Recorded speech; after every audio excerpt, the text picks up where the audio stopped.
La la la la la la.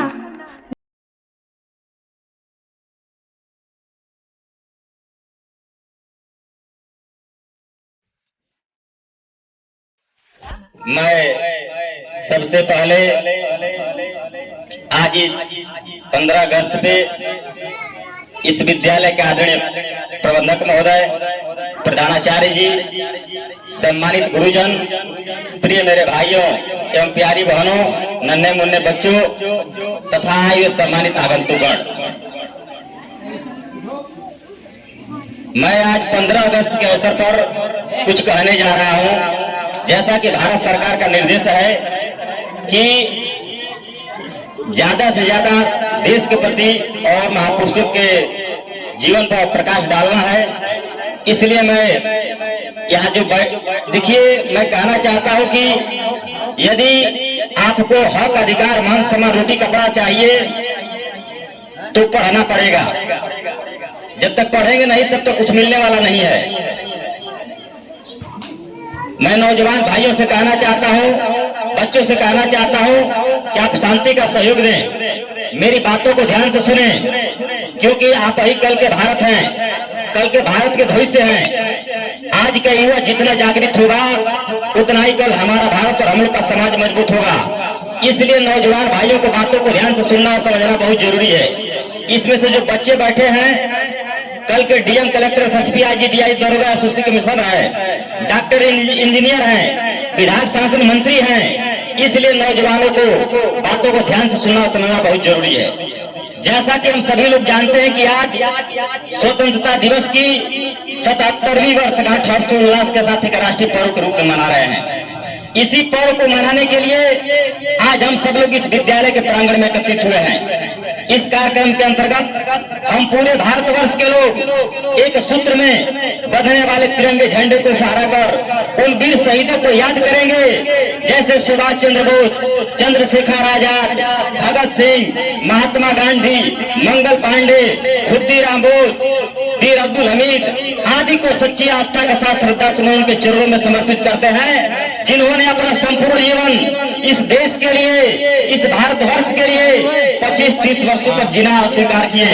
और हम आप सब लोगों को एक ऐसा सुखमय जीवन प्रदान कराए जिसके अंतर्गत आज हम सभी लोग लोकतंत्र, प्रजातंत्र या राम राज्य जैसी कल्पनाओं की अनुभूति कर रहे हैं। वे लोग कह रहे कि शहीदों के मजारों पे लगेंगे हर वर्ष मेले, शहीदों के मजारों पे लगेंगे हर वर्ष मेले, वतन पे मरने वालों की ये निशा होगी। आज यह हुआ मुख्य दिन है जो हमारे इतिहास के पन्ने में सुरक्षित में अंकित है। आज यही के दिन अर्थात 15 अगस्त 1947 को हम लोग का देश आजाद हुआ, किंतु 15 अगस्त 1947 से पहले यह देश अंग्रेजों के अधीन था, अंग्रेजों का गुलाम था। यहाँ अंग्रेजी हुकूमत हुआ करती थी, यह भारत में अंग्रेजों के जंजीरों में जकड़ ही करा रही थी।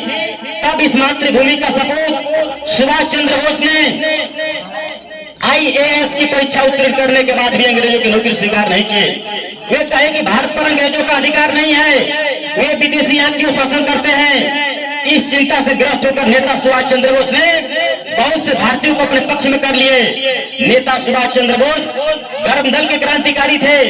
महात्मा गांधी जी अहिंसा के पुजारी थे। महात्मा गांधी जी अहिंसा के बल पर इस देश को आजाद कराना चाहते थे, लेकिन सुभाष चंद्र बोस जी ने कहा कि केवल अहिंसा मात्र से हम लोग का देश आजाद नहीं हो सकता है, स्वतंत्रता नहीं मिल सकती है। ऐसा निश्चय करके नेता सुभाष चंद्र बोस ने क्रांति को अपने पक्ष में स्वीकार कर लिए और आजाद हिंद फौज नामक सेना का संगठन किए। उस संगठन में हिंदू, मुस्लिम, सिख, ईसाई आदि समस्त संप्रदायों को मानने वाले तथा अपने इस राष्ट्र मातृभूमि से प्रेम करने वाले देशभक्त वीर सम्मिलित थे। जिन जिन लोगों ने सुभाष चंद्र बोस के क्रांतिकारी नारा का सुना तो उनके साथ आ गए। इसी प्रकार आप लोग महाराणा प्रताप का नाम भी सुने होंगे। महाराणा प्रताप ने इस देश की आजादी के लिए अपना राज, मित्र, पुत्र, पुत्री और पत्नी, अपने सारे सुखों को दांव पर लगा दिए। महाराणा प्रताप ने एक राजा होते हुए भी जंगलों में भटकते रहे, घास की रोटियां तक खाई, किंतु अपनी स्वाधीनता और स्वाभिमान की भावना को कभी नहीं भूले। वे कहे कि जिन्होंने मेरी इस भारत माता को दास्ता की जंजीरों में जकड़ रखा है, जब तक मैं इस भारत माता को दास्ता की जंजीरों से मुक्त न करा लूंगा तब तक मैं चैन से नहीं सोऊंगा। इसी प्रकार 1751 में बिरसा मुंडा और तिलका मांझी ने अंग्रेजों से लड़ने का काम किए। 1857 में समाधान निशान लोचा निषाद 34 अंग्रेजी कमांडर सैनिकों को पानी में डूबोकर जान से मारने का काम किए।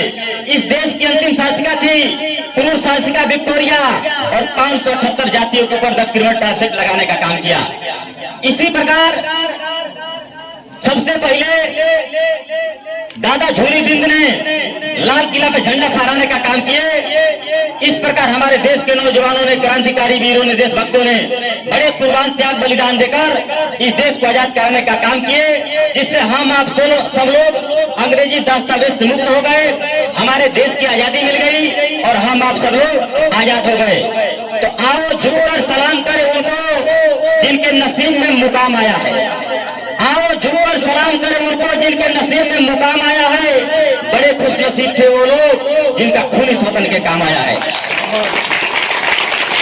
स्वतंत्रता दिवस की आज 77वीं वर्षगांठ पर उन सभी देशवासियों के चरणों में मैं कोटि कोटि बार श्रद्धा सुमन अर्पित करते हुए सत बार प्रणाम, वंदन, अभिनंदन, स्वागत करता हूं, जिनकी स्वतंत्रता दिवस के प्रति तथा उन देशवासियों के प्रति सच्ची आस्था और सच्ची श्रद्धांजलि है। जय हिंद, जय भारत। एक शायर के माध्यम से बन के जुगनू तुम अंधेरों में मचलना सीख लो, जलते हैं जैसे दीपक तुम भी जलना सीख लो। बन के जुगनू तुम अंधेरों में मचलना सीख लो, जलते हैं जैसे दीपक तुम भी जलना सीख लो। आए मेरे देश के नौजवानों, जाने जाओगे आप लोग भी हजारों नाम से, जहां में अपनी तकदीर अपने हाथों से बदलना सीख लो। धन्यवाद।